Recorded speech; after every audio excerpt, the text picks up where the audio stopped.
Seja você bem-vindo ao canal Vamos Falar Sobre. Meu nome é Leandro Lestat e hoje nós estamos aqui para poder falar um pouquinho sobre Isaías. É a nossa oitava aula de Isaías, é o nosso oitavo encontro aqui falando sobre esse profeta tão espetacular lá do Velho Testamento.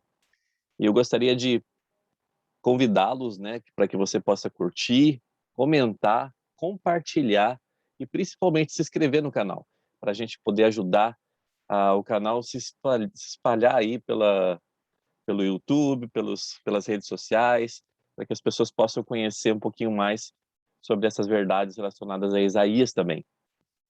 Também gostaria de convidá-los a dar uma olhada no canal Que Firme Alicerce, o canal do Adriano, o irmão Adriano. É um canal bem especial, né? Normalmente o Adriano ele trata sobre, ele traz algumas pessoas para que ele possa entrevistar no canal dele, então é bem legal. E ele também tem uma página no Facebook. Eu vou deixar também aqui embaixo, tanto a página do Facebook quanto o, a página do YouTube dele, tá bom? Para que você possa dar uma olhada, dar uma espiadinha e que possa também se inscrever no canal dele, beleza? Então, Adriano, Que Firme Alicerce, ok? Então, a gente espera você por lá também, beleza? Hoje a nossa aula, ela é bem especial, na verdade, porque nós vamos falar um pouquinho sobre Isaías de 40 até capítulo 42. Eu não sei se vocês vão reparar nisso, né? Mas a linguagem que nós vamos ter aqui em Isaías 40 a 42 deixa de ser uma linguagem um pouco histórica, que é o que a gente estava tendo até agora, e passa a ser uma linguagem um pouquinho mais poética. Então, são versículos que realmente começam a tocar um pouquinho mais em nossa alma também, e nos ajudam bastante, né, para que possamos nos analisar durante todo esse momento que nós vamos poder falar um pouquinho sobre esses capítulos aqui dele. Vamos começar com 40, lá e fala o seguinte: Consolai, consolai o meu povo, diz o vosso Deus. Falai benignamente a Jerusalém e bradai-lhe que já a sua luta está acabada, que já a sua iniquidade está expiada, e que já recebeu em dobro da mão do Senhor por todos os seus pecados. Então, lembrando, né, que o que Isaías tem falado durante todas essas aulas aqui que a gente tem comentado um pouquinho sobre, né, é que Jerusalém iria pagar pelas coisas que estavam fazendo, né?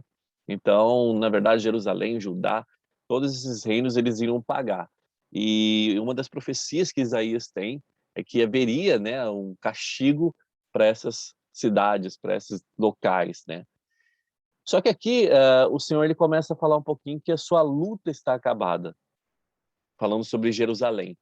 Então ele começa a falar sobre a redenção de Jerusalém, sobre como Jerusalém seria redimida, né? Ele fala: a sua iniquidade já está expiada, ou seja, os pecados, né, de Jerusalém já estavam sendo compensados, ou seja, já estavam sendo expiados aqui, e que já recebeu em dobro da mão do Senhor por todos os seus pecados, ou seja, eles já tinham, na verdade, eles haveriam de sofrer ainda muita coisa, né? Mas o que Isaías está falando aqui é sobre a época da segunda vinda, que Jerusalém já teria passado por todas as coisas que precisaria ter passado, né? Já teria sofrido tudo que precisava ter sofrido, para que eles fossem então redimidos novamente, tá? Então a linguagem que ele está falando aqui, que ele está usando nessa parte, é especificamente sobre a segunda vinda.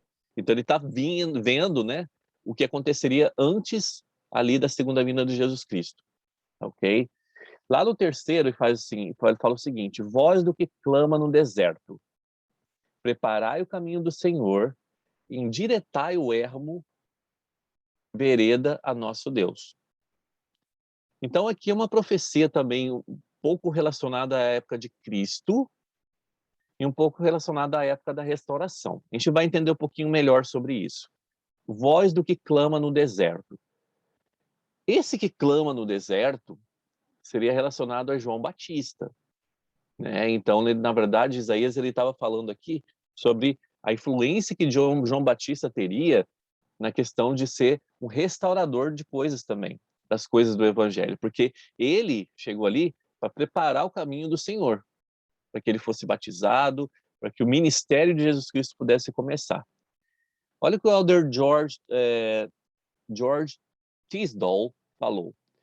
Em lugar de proferir palavras de consolo a Jerusalém, ele, né, Jesus Cristo, exclamou: Jerusalém, Jerusalém, que mata os profetas e apedreja os que são enviados.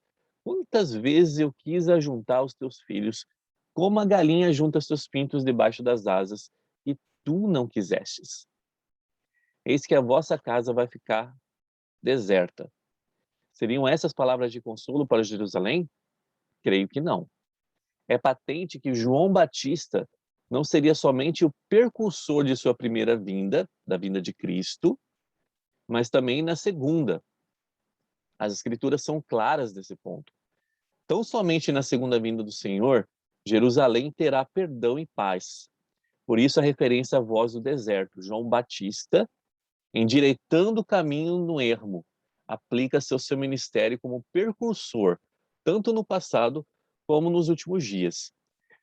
Beleza, mas como é que João Batista tem a ver, o que ele tem a ver com os últimos dias, né? Se a gente for parar para pensar. Falando dos últimos dias, João Batista ele teve aqui na Terra também, e ele veio e entregou as chaves, né, os poderes do sacerdócio arônico para Joseph Smith. Então essa foi uma das coisas que João Batista fez aqui. O Senhor declarou o seguinte, através de um dos seus profetas, que antes dessa segunda vida seria enviado um mensageiro a fim de preparar o caminho e endireitar as veredas. Podeis aplicar isso a João, pois é verdade. João, o mensageiro que veio preparar o caminho do Senhor na dispensação passada. Aqui ele começa então a falar sobre João como mensageiro. Ele veio igualmente nessa dispensação como mensageiro a Joseph Smith. Assim, isso se aplica se quiser desaplicá-lo assim. A João que veio como mensageiro preparar o caminho do Senhor. Eu, porém, vou mais além e sustento que Joseph Smith foi o mensageiro que o Senhor enviou para preparar o caminho de Jesus Cristo nessa última dispensação. Se a gente for parar realmente para pensar, Joseph Smith ele veio para preparar o caminho para a segunda vinda, né? Quando ele recebeu a visita de Deus e Jesus Cristo, quando ele recebeu a primeira visão, quando ele recebeu a visita de seres celestiais como João Batista, que veio e entregou as chaves do poder do sacerdócio menor para ele, que é o arônico. Quando a gente começa a pensar sobre essas coisas, a gente vê que realmente Joseph Smith, ele foi também um precursor, um preparador para que a vinda de Jesus Cristo acontecesse. Então a gente começa a entender aqui que, na verdade, como todas as profecias de Isaías, é uma profecia também relacionada aos últimos dias, não somente à época de Cristo, né, que João Batista iria lá para poder preparar o caminho do Senhor, mas também relacionado aos últimos dias, relacionados à segunda vinda de Cristo. Joseph Smith veio sob a orientação de mensageiros celestiais e ele lançou o alicerce do reino de Deus e desta maravilhosa e assombrosa obra, a fim de que o mundo pudesse estar preparado para a vinda do Senhor. Então a gente pode realmente entender sobre esses dois prismas, né? O que Isaías estava falando aqui, né? João Batista viria como preparador de Jesus Cristo para o ministério dele, né? Além disso, João Batista viria também nessa dispensação como preparador do caminho ali para que Joseph Smith pudesse também receber o sacerdócio. E Joseph Smith faria então o seu papel de preparador para que a segunda vinda pudesse acontecer. Olha que especial isso, né? Quantas vezes será que a gente para pensar, ou você já parou para pensar quando estava lendo Isaías sobre isso, sobre a garantia que nós temos de que na segunda vinda de Cristo, ou antes da segunda vinda de Cristo, haveria alguém preparando o caminho. Versículo 4. Todo vale será exaltado, e todo monte e todo outreiro serão abatidos, e o tortuoso se endireitará, e o áspero se aplainará. Aqui ele também está falando sobre a segunda vinda, e ele está falando que antes da segunda vinda haveria de acontecer um terremoto, né? Tão terrível e destruidor, que iria nivelar as montanhas, nivelar os vales e também os lugares acidentados. Então, antes da segunda vinda de Cristo, isso vai acontecer. Isso a gente vê lá em Apocalipse, né? Essas profecias relacionadas à segunda vinda. E o presidente Joseph Fielding Smith ele falou o seguinte: a sua violência será tamanha, essa violência desse terremoto, né?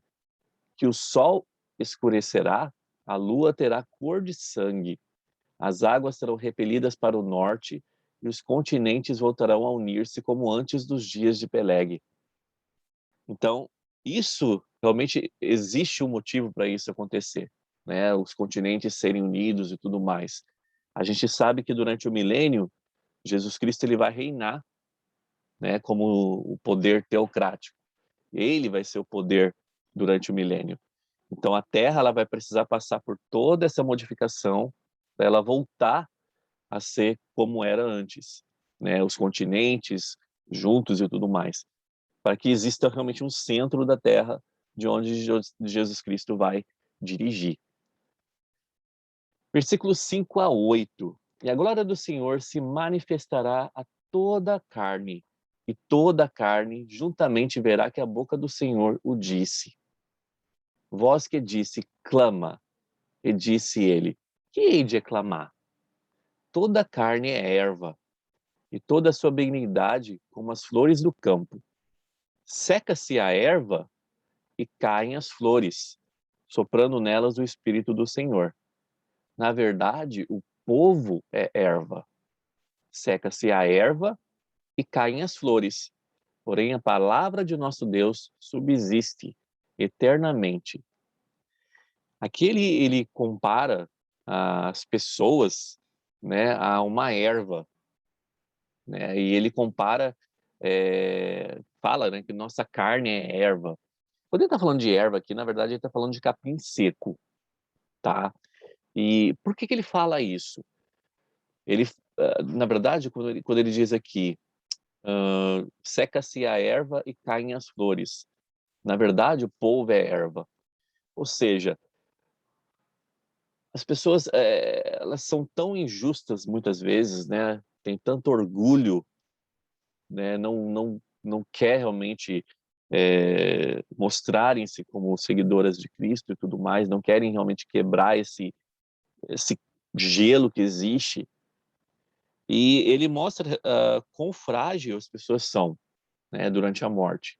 Porque quando a morte acontece, né, como ele falou aqui, a nossa carne, né, nossa carne ela realmente vai apodrecer, nossa carne vai ficar aqui. Nosso espírito vai para o mundo espiritual. Um dia, né, nosso corpo vai voltar como um corpo ressurreto. Mas enquanto isso acontece, como ele falou aqui, é, nosso espírito, né, ele vai para o mundo espiritual, né? E aqui ele está mostrando que nós somos pessoas frágeis, nós somos pessoas que precisamos realmente aprender e ter humildade relacionada ao Senhor. E muitas vezes nós deixamos essa questão de estar com o nariz empinado ou de termos orgulho e tudo mais, e esquecemos que um dia tudo isso aqui vai ficar, né? A gente não vai levar as coisas que temos aqui. Vamos levar o nosso conhecimento, vamos levar o que nós sabemos. E, e muitas vezes a gente deixa esse tipo de relacionamento que nós podemos ter com o próximo ser abalado por causa dessas coisas, entendeu? E o que ele realmente está falando aqui, nós, o nosso corpo é erva, ou seja, é um capim seco, né? Nós não precisamos ter tanto orgulho em nossa vida. Esse orgulho ele vai ser abatido uma hora, né? No momento da morte, esse orgulho realmente ele vai ser abatido e vai sobrar o nosso espírito ali. E aí, o que nós vamos fazer? O que nós vamos levar para o mundo espiritual? Versículo 9. Ah, Sião, anunciadora de boas-vindas. Sobe tu ao monte alto, Jerusalém, anunciadora de boas novas. Levanta a tua voz fortemente. Levanta e não temas. E diz às cidades de Judá: eis o vosso Deus. Aqui Isaías está falando sobre o poder que Jerusalém voltará a ter no final de tudo, né? Antes da segunda vinda. E aqui ele fala o seguinte: o que é Sião no Monte Alto? Ou seja, se a gente for parar para pensar, sobre o que ele está falando aqui? Sobre ter Sião no Monte Alto, né? Subindo ao Monte Alto.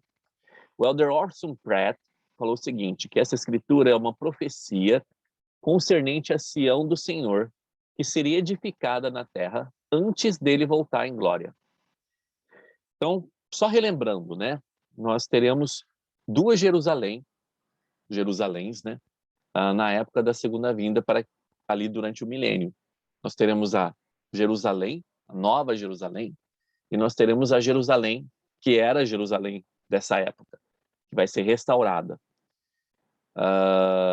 Então a profecia indica que o povo chamado Sião irá para uma região de altas montanhas, e ele diz ainda que Joseph Smith predisse a mesma coisa e concluiu: assim falou a profecia e assim foi cumprido.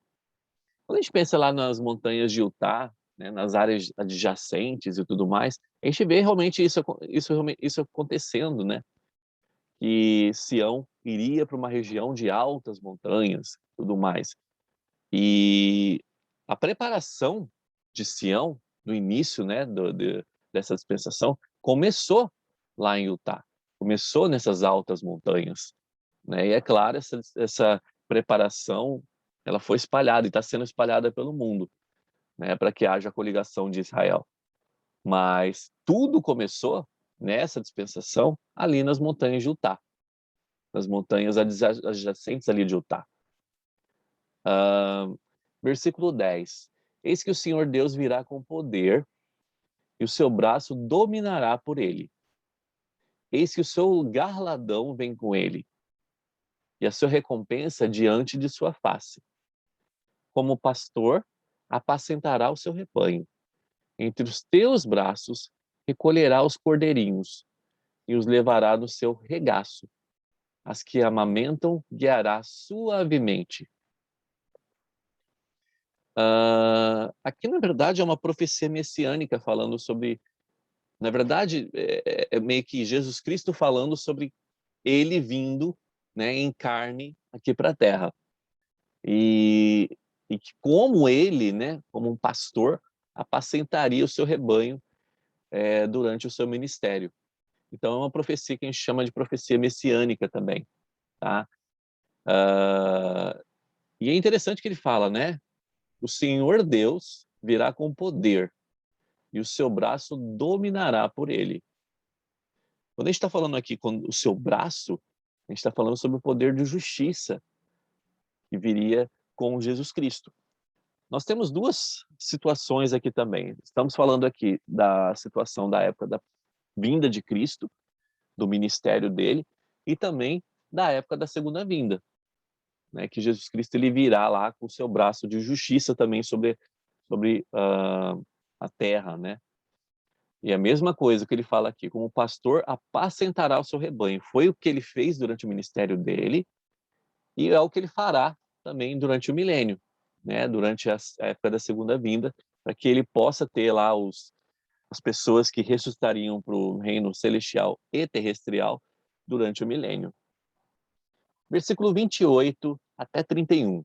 Porventura não sabes, porventura não ouvistes que o eterno Deus, o Senhor, o Criador dos confins da terra, nem se cansa e nem se fatiga? Não se pode esquadrinhar o seu entendimento. Quando a gente fala que não se pode esquadrinhar, a gente está falando que a gente não pode calcular, a gente não consegue calcular o entendimento de Cristo, o entendimento do Pai Celestial. E aqui ele fala, né, que o Senhor ele é o Criador dos confins da terra. Ele não se cansa e nem se fatiga. Versículo 29. Dá força ao cansado e multiplica as forças aos que não têm nenhum vigor.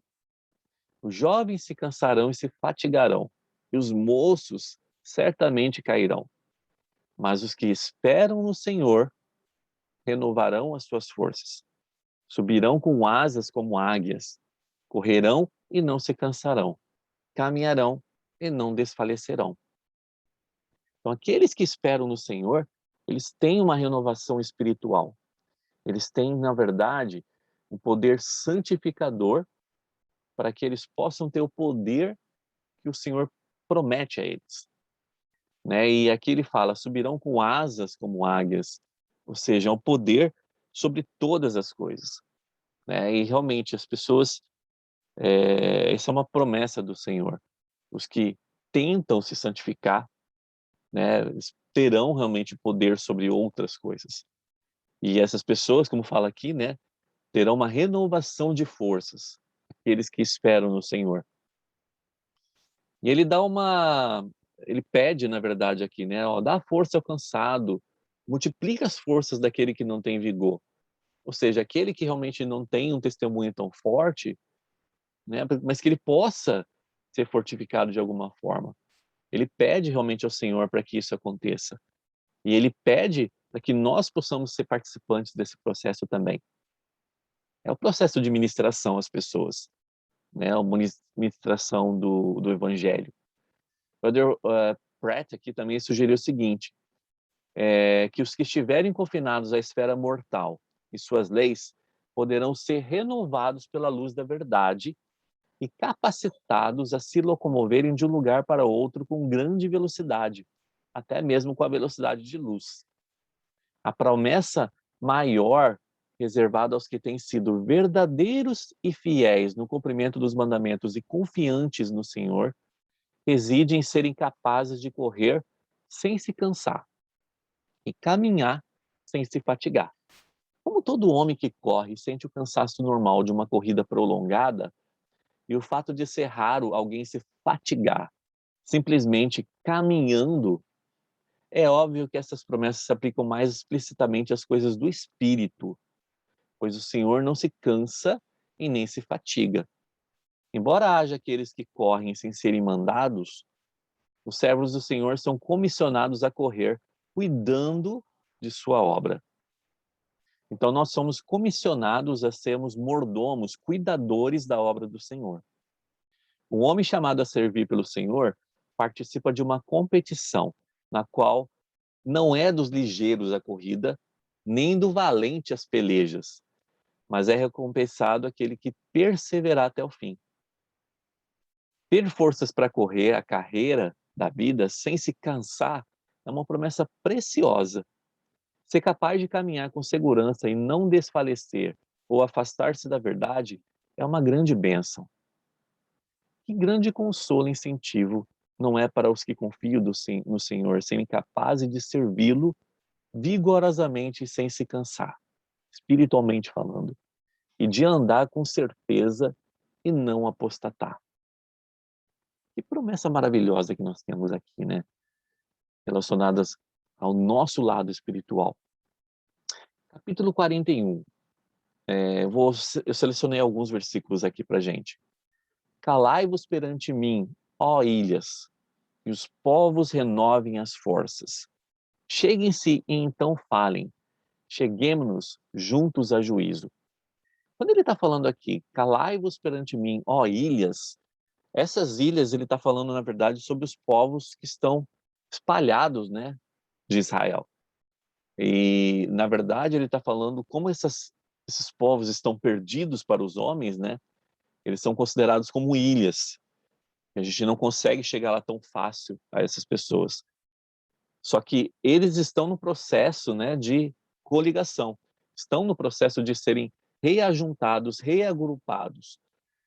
Né? E aqui ele tem uma promessa, né, relacionada a essas ilhas. Que os povos renovem as forças.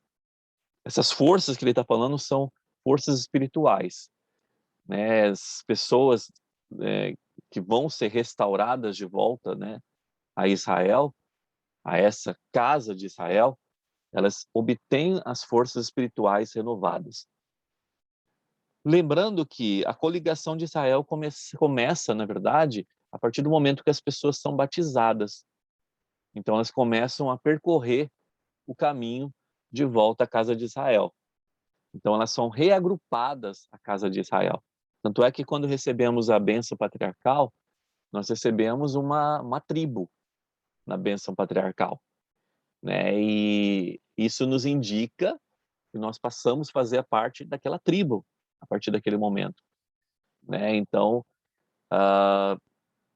e aqui ele fala o seguinte: cheguemos-nos junto a juízo, né? Ou seja, antes da segunda vinda de Cristo, haverá a coligação de Israel. Nós não temos ideia de onde essas pessoas estão, de onde esses povos estão, né? Só sabemos que eles estão sendo reagrupados e para que cheguem então a juízo, ou seja, vão estar aqui antes do julgamento final, né? Eles vão estar aqui antes da segunda vinda de Cristo, para que possam participar também da época do milênio. Versículo 2: quem suscitou do Oriente o justo e o chamou para o seu pé? Quem deu às nações a sua face e fez dominar sobre reis? Ele os entregou a sua espada como pó e ao seu arco como pragana arrebatada pelo vento. Aqui ele está falando sobre o rei Ciro, quando ele fala quem suscitou do Oriente o justo e o chamou para o seu pé. Esse Oriente aqui relacionado, ele está relacionando a Ciro, que era o rei da Pérsia. Só para a gente entender um pouquinho, né, sobre isso, no Velho Testamento, Ciro, o rei da Pérsia, ele cumpriu essa profecia de Isaías. Ele permitiu que os judeus retornassem a Jerusalém e reconstruíssem o templo, dando assim um fim parcial ao cativeiro babilônico. Então, houve o cativeiro babilônico, né, quando Babilônia aprisionou Jerusalém.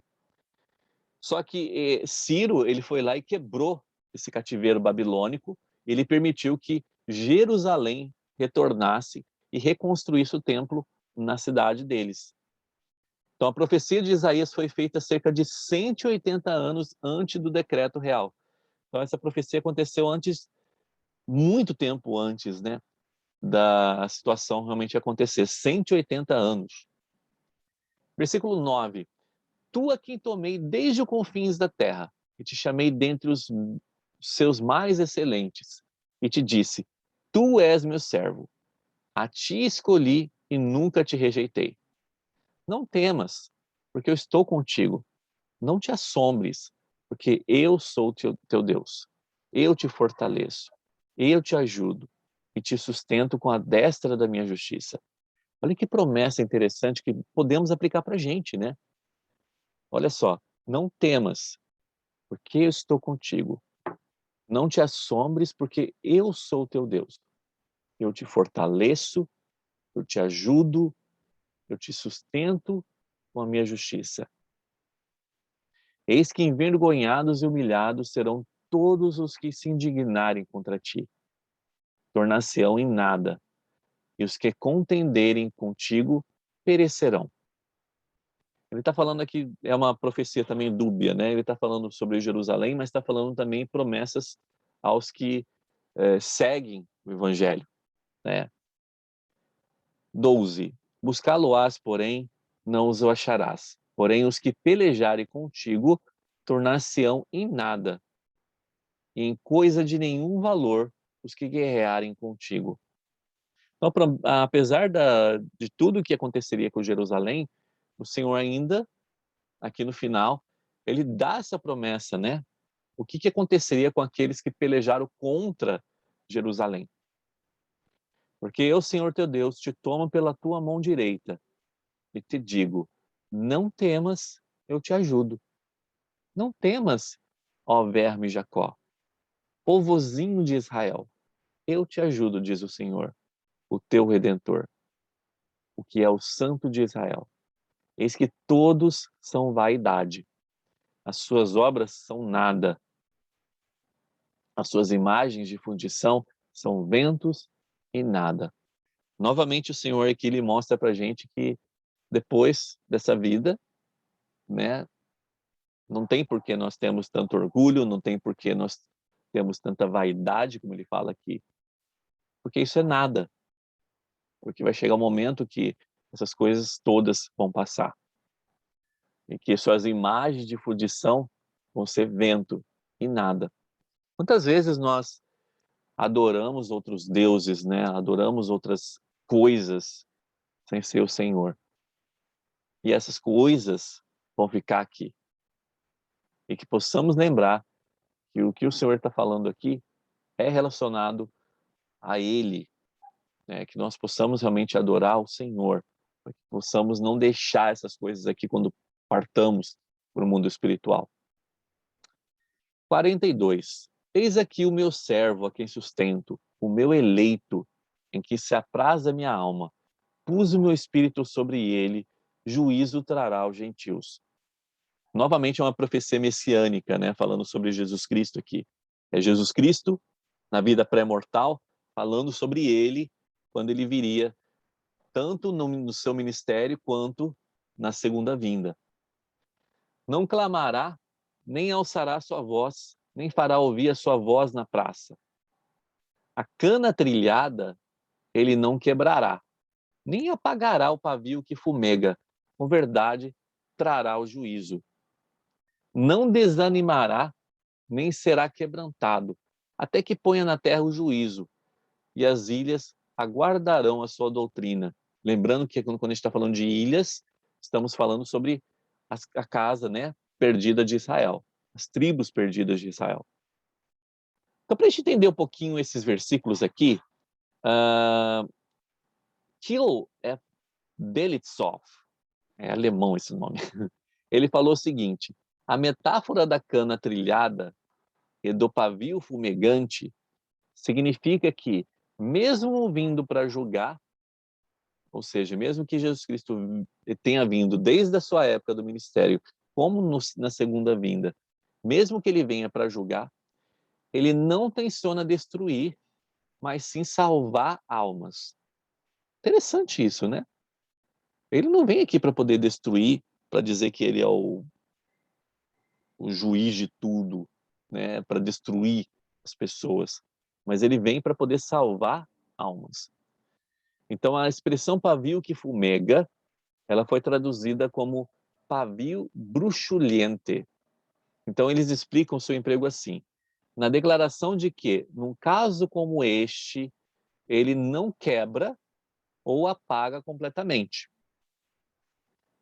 Há mais impacto do que o que foi expresso. Ele não só destruirá a vida que se está extinguindo, como de fato a salvará. A sua norma não é destruir, mas salvar. Então, quando a gente pensa sobre o julgamento, quando a gente pensa sobre a vinda de Cristo, nós precisamos realmente pensar que a misericórdia vai andar ali equilibrada com a justiça. Então, Cristo ele vem realmente para poder salvar aqueles que fizeram a sua parte junto com ele. Versículos 6 e 7.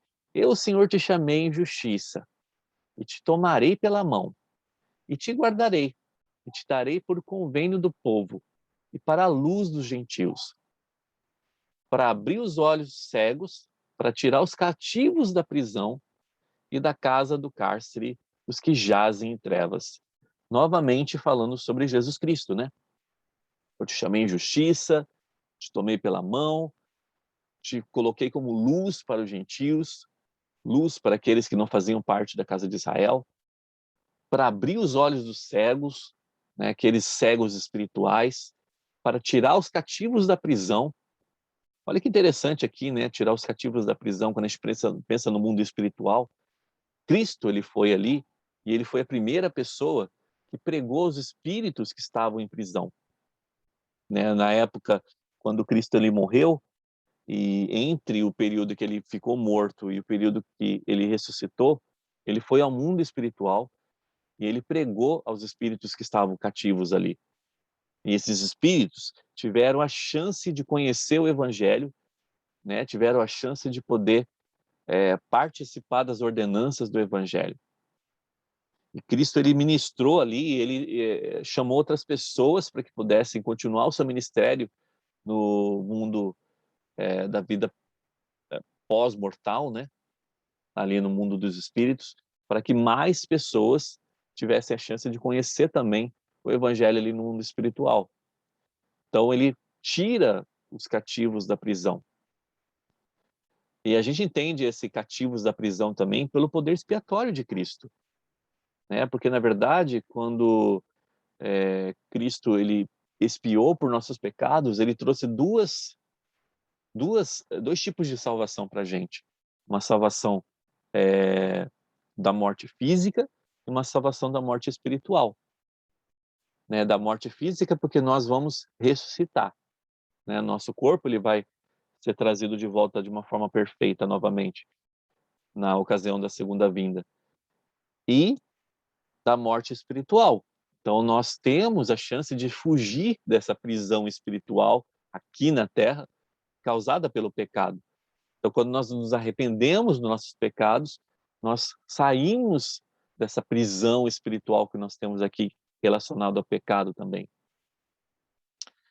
13, 14 e 16. O Senhor, como valente, sairá, como homem de guerra, despertará o zelo.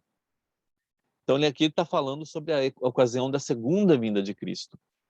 Ele virá como homem de guerra, né? Então, como homem de guerra, ele vai vir, na verdade, como rei durante a segunda vinda dele, né? E ele vai vir para cumprir a justiça que ele precisava cumprir. E fará grande ruído e sujeitará os seus inimigos. Já há muito me calei, estive em silêncio e me retive. Darei gritos como aqui está de parto, e a todos os assolarei e juntamente devorarei. Quando ele fala que já há muito me calei, ele está falando sobre o período em que o mundo esteve em apostasia.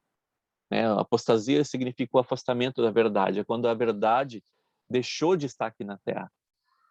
Então, só para a gente entender, né, quando os apóstolos morreram, as pessoas começaram a se afastar do poder de Deus, do sacerdócio. Consequentemente, essa verdade ela começou a ser afastada aqui da Terra.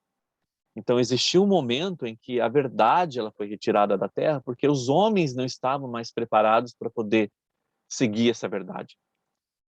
E esse período foi chamado de Grande Apostasia, período na história da Terra. Então, quando ele fala aqui, já muito me calei, estive em silêncio e me retive, né, ele está falando exatamente do período em que ele esteve no deserto, no período em que ele esteve nesse período que é chamado de apostasia. E guiarei os cegos pelo caminho que nunca conheceram. Então aqui, na verdade, ele está falando sobre as duas vertentes, né? Sobre a apostasia que aconteceu e sobre a restauração do evangelho que aconteceu. Quando ele fala sobre guiar os cegos pelo caminho que nunca conheceram. Eu os farei caminhar pelas veredas que nunca conheceram. Tornarei as trevas em luz perante eles. E as coisas tortas farei direitas. Estas coisas lhe farei e nunca os desamparei. A promessa da restauração do evangelho que ele está falando aqui, né? Que ele fala que aqueles que nunca tinham conhecido a ele, o conheceriam, que ele faria essas pessoas caminharem por veredas que nunca tinham conhecido, que tornaria aquilo que era trevas, né, em conhecimento, tornaria luz para eles. E foi o que a restauração do evangelho trouxe. Na verdade, a restauração do evangelho trouxe tudo o que precisávamos saber e fazer para começarmos nosso caminho de volta à presença de Deus. Usando essa metáfora do nascimento, ele descreve a restauração do reino terreno após um longo período de apostasia, durante o qual os céus permaneceram selados, né? Aquilo que eu estava falando sobre a época da apostasia. A igreja seria então restaurada nos últimos dias, antes da destruição que arrasará as montanhas e secará as águas, e antes do retorno das tribos dispersas de Israel, quando virão por caminhos que nunca conheceram, com a luz do evangelho dispersando as trevas que por tanto tempo suportaram. Isaías reitera a promessa do Senhor de que o evangelho restaurado nunca mais seria tirado da terra e de que ele, o Senhor, nunca mais abandonaria os seus. Irmãos, eu gostaria de encerrar essa aula hoje um pouquinho diferente, compartilhando algumas coisas relacionadas a um discurso do elder Dieter Uchtdorf. É um nome alemão também. E nesse discurso, ele está falando um pouquinho sobre a época da restauração do evangelho. Então, eu escolhi esse discurso porque a gente estava falando agora, nesses últimos versículos, né, de Isaías, sobre a restauração do evangelho. E aqui, ele fala algumas coisas bem interessantes sobre estarmos adormecidos na restauração. Então, ele fala o seguinte, eu selecionei algumas partes do discurso dele. Quando o nosso tempo na mortalidade estiver terminado, que experiências poderemos compartilhar referentes à nossa própria contribuição para esse período significativo de nossa vida e para o progresso do trabalho do Senhor? Então ele começa perguntando, né, quando nossa mortalidade acabar, o que nós vamos levar de contribuição que nós fizemos para essa época da restauração do Evangelho? Será que poderemos dizer que arregaçamos as mangas e trabalhamos com todo o coração, poder, mente e força? Ou teremos de admitir que nosso papel, em sua maior parte, não foi de participativo, mas sim o de observador? Suponho que haja vários motivos pelos quais é fácil ficar um pouco sonolento em relação à edificação do reino de Deus. Qual é o nosso papel na restauração? Nós somos meros receptores, né? Nós estamos assistindo o período da restauração, ou somos proativos e estamos participando do período da restauração? As pessoas egoístas procuram seus próprios interesses e prazeres acima de tudo. A pergunta primordial dos egoístas é: o que eu ganho com isso? Aqueles que servem ao próximo não dormem durante a restauração. Os vícios, ele fala, né, que é uma outra coisa que nos atrapalha durante o período da restauração. Os vícios geralmente começam de modo sutil. Eles são pequenos fios de ações repetidas que se entrelaçam até formarem as fortes cordas do hábito. Então, o vício não começa de uma hora para outra.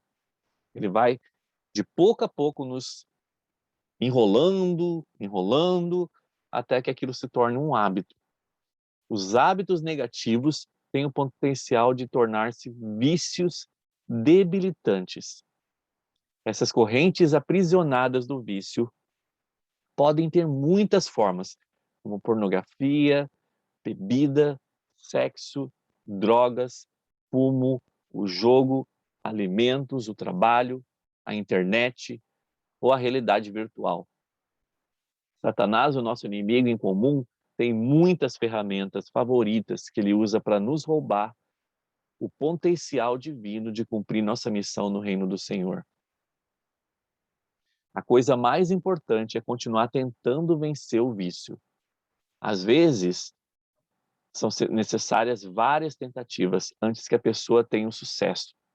Portanto, não desistam. Não percam a fé. Mantenham o coração próximo do Senhor e Ele concederá o poder da libertação. Ele vai tornar-nos livres. Meus queridos irmãos, sempre se mantenham longe dos hábitos que podem conduzir ao vício. Aqueles que o fazem são capazes de devotar o coração, o poder, mente e força a serviço de Deus. Esses não vão dormir durante a restauração. Ele fala então do a última coisa que pode nos atrapalhar, né, durante esse período da restauração, de sermos participativos. Ele fala assim: muita energia é gasta, mas a carroça às vezes não vai a lugar nenhum. Com frequência dedicamos nossos maiores empenhos a um hobby, a um esporte, a um interesse vocacional, ou questões políticas ou comunitárias, nosso trabalho, Todas as coisas são boas e são honrosas, mas será que elas estão deixando tempo e energia para que as que devem ser nossas mais altas prioridades possam acontecer? Meus queridos amigos, saibam que vocês são filhos da luz. Não se permitam egoísmo. Não tolerem hábitos que possam levar ao vício. Não permitam que prioridades conflitantes os tornem indiferentes ou alheios às bênçãos do discipulado e ao enobrecedor serviço do sacerdócio. Há muito em jogo para nós, como pessoas, como famílias e como a Igreja de Cristo, para que ofereçamos apenas um esforço medíocre a este trabalho sagrado. Ser um discípulo de Cristo não é um esforço realizado uma vez por semana ou uma vez por dia. É algo que fazemos constantemente. Eu gostaria de encerrar essa aula de hoje, esse último convite que ele faz para a gente. Acordemos e não nos cansemos de fazer o bem, porque estamos lançando o alicerce de uma grande obra. Sim, estamos preparando a volta do Salvador. Irmãos, se acrescentarmos a luz de nosso exemplo como testemunho da beleza e do poder da verdade restaurada, não dormiremos durante a restauração. Eu escolhi esse discurso para terminar a aula de hoje, porque eu acho que tinha muito a ver com o que Isaías falou aqui para a gente. E faz a gente analisar, né, o que nós estamos fazendo durante esse período da restauração. Possamos realmente colocar na balança essas coisas e pensar, qual é o nosso papel durante a restauração? O que nós estamos fazendo literalmente durante esse período? Nós estamos participando? Nós somos proativos nessa participação? Ou somos só meros observadores do que está acontecendo? Eu gostaria de deixar essa aula com vocês e esse desafio, que eu sei que realmente é difícil, né? É difícil a gente poder balancear a nossa vida com as coisas que precisamos fazer como discípulos de Cristo. Mas é possível acontecer, desde que nós possamos nos programar para que isso possa acontecer melhor em nossa vida. Eu espero que nós possamos aceitar esse desafio, que possamos aceitar esse desafio do presidente Woodrow. Eu gostaria de deixar esse desafio, então, para a gente, e essa aula. Eu espero que você tenha gostado, espero que você possa compartilhar com seus amigos, espero que realmente possa fazer alguma diferença na sua vida também, tá bom? E a gente se encontra, então, no próximo vídeo aqui de Isaías. Não esqueçam de curtir, compartilhar e se inscrever também aqui no canal. E não esqueçam também, dá uma espiada lá no canal do Adriano, tá? Que firma Alicerce. Eu vou deixar o link aqui embaixo para vocês darem uma olhada por lá, beleza? Obrigado aí, gente, e até a próxima.